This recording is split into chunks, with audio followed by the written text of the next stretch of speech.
কল্পনা করুন মাত্র 1 মিনিট সময়, আর এই অল্প সময়ে কেউ কি 1 কেজির বেশি ঘনমধু খেয়ে শেষ করতে পারে?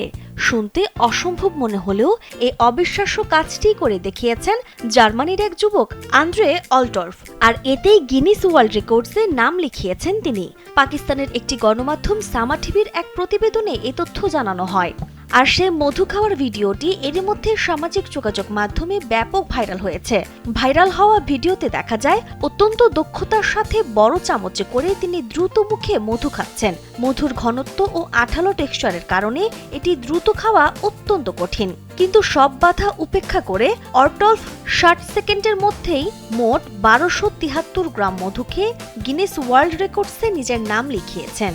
বিশেষজ্ঞরা বলছেন, এত মধু খেলে শ্বাসরোধের ঝুঁকি বা শারীরিক শর্করার ভারসাম্য নষ্ট হতে পারে, কিন্তু কঠোর অনুশীলন ও অভিজ্ঞতার জোরে তিনি অনায়াসে এই চ্যালেঞ্জ জয় করেছেন।